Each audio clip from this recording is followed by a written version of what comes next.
We started off our trip in Beijing, and so the first days we were a little jet lagged, so we just checked out Tiananmen Square.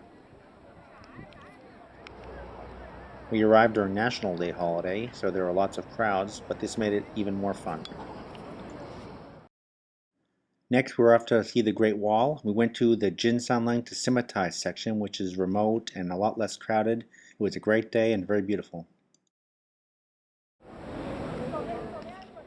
During the nights in Beijing, we just wandered around and checked out the city. It was a great city, very vibrant, lots of things to do, very safe. And it had lots of great night markets, mostly for Chinese tourists, but they were cool anyway. And with lots of very yummy things to eat. Ooh, lots of meat on a stick. I love that.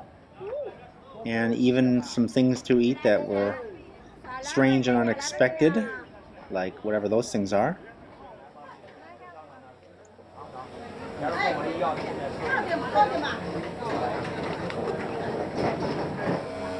Ah, yeah, meat on a stick.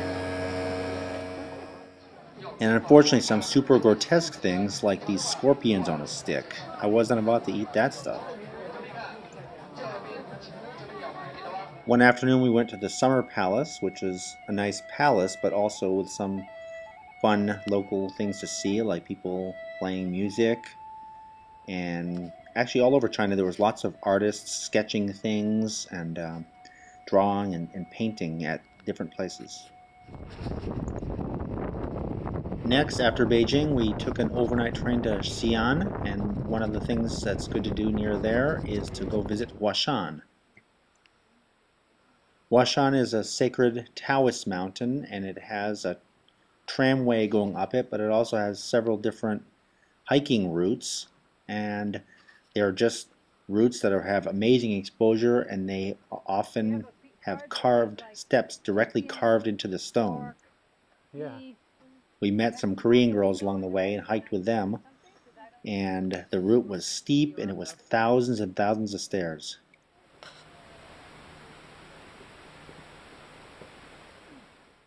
And like I said, really steep with spectacular exposure.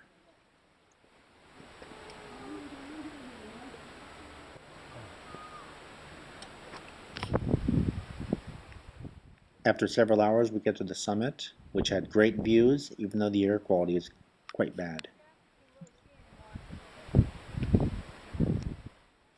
The exposure was terrific, and there was also all sorts of these decorative locks that couples can have put up there as a sign of their love or something.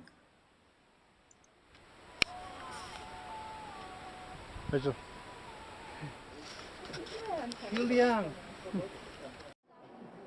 other thing to do around Xi'an is to go see the Terracotta Warrior Army archaeological site. It was a really great day, something really to see. Ed getting his exercise workout for the day. Just public exercise gym. Next, we took an overnight train to Chengdu, and the first thing we did was to go to a giant panda breeding center. They had the typical giant pandas there, but they also had the less common red panda, which kind of looks like a squirrel had sex with a raccoon.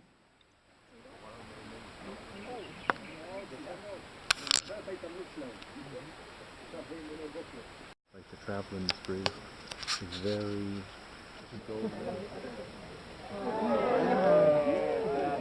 It's a worm. Look at the size of this worm. This is my hand for reference. Check it out. Crazy. Wow. That is huge. Like a foot and a half long. We also went to Emi Shan and did some hiking. We tried to climb the mountain, but after many hours of stair climbing up the mountain, we got rained on and said screw it. Next, we went to a small city named Leshan, and the attraction there was that they had the world's biggest Buddha. It was so huge, and for some reason I really loved this site. It was so awesome. Just look at how amazingly huge this thing is. And in the background upcoming, you can see the small city of Leshan, which me and Rachel really loved. The people there were particularly nice.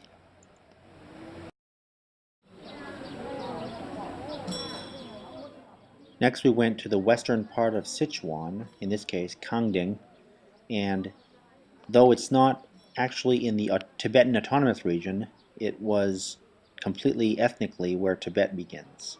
Here is a huge monastery that me and Rachel went to, and it was really cool inside. There were monks chanting. It was a really beautiful thing to see, and not for tourists at all.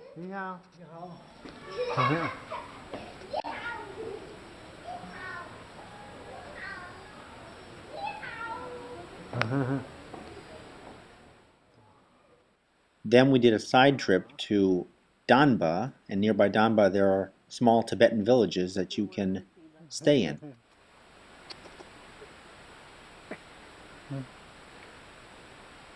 Good you licking. Have something sweet on my hand? Came up for a little scratch. Isn't he cute?